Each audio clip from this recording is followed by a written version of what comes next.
This woman is on a mission. She's not a Muslim, and her Muslim dress is a disguise. Her mission is for Muslims to know what is in the Quran, because she says if more Muslims knew what was in the Quran, more would leave Islam.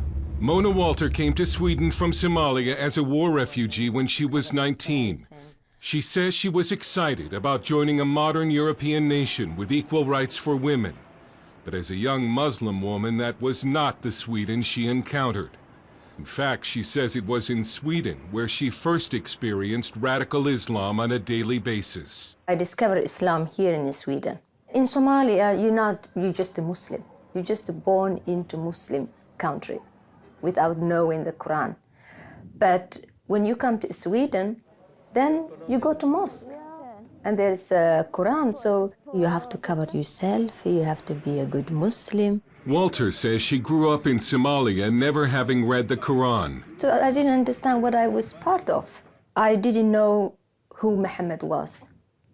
I didn't know who Allah was. So when I found out, I was upset. I was sad and I was disappointed. She says she discovered that Allah is a God who hates, and that Islam is not a religion of peace. It's about hating and killing those who disagree with Islam. It's about conquering. Muhammad, he was immoral. He was a bloodthirsty man. He was a terrible man.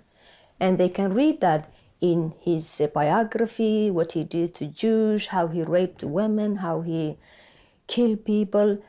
I mean, he killed everyone who didn't agree with him.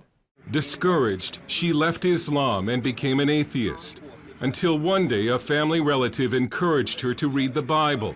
She still remembers the first time she read Matthew chapter 5, verse 44, where Jesus said to love your enemies and pray for those who persecute you. It was very strange for me, love your enemy, because in Islam you have to kill your enemy.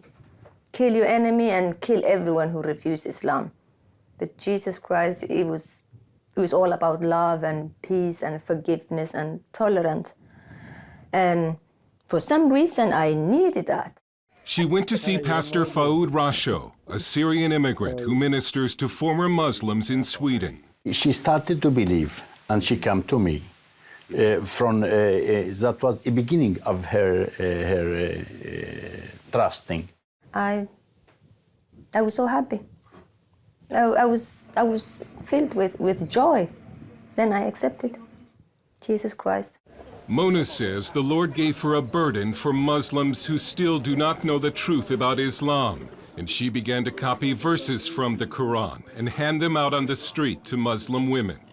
Sometimes they listen, sometimes they become very upset, and I just told that, you know that your husband, he have a right to beat you if you don't obey him.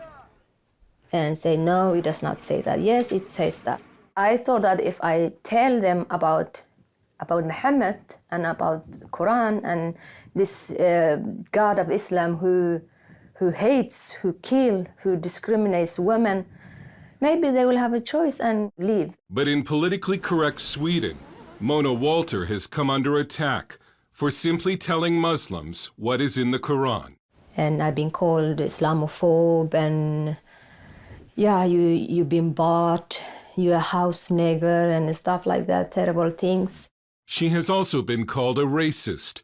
Walter warns that Islamic radicalism is a serious threat in Sweden and says Swedish society should care more about women trapped in Islam. They will think like, oh, we're in Sweden, we have a freedom of religion.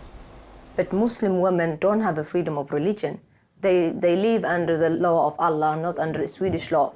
So they will suppose everyone have a freedom of religion. We don't have freedom of religion. It's not for Muslim women, it's for everyone else. She lives under death threats and sometimes travels with police protection.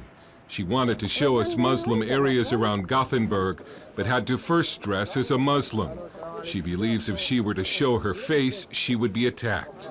I never go to those areas just to be in me, just to be in flesh and blood, Mona. I never get out of there alive. I mean, Muslims are normally good people. Like, like everyone else. But when they read Quran, then they become a killing machine. This so-called ISIS or Al-Shabaab or Boko Haram, they're not extremists, they're not fanatical, or they're just a good Muslim who follow the teachings of Islam. The Prophet Muhammad, he did that.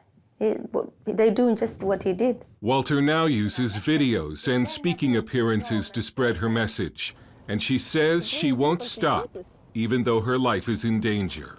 Dale Hurd, CBN News, in Gothenburg, Sweden.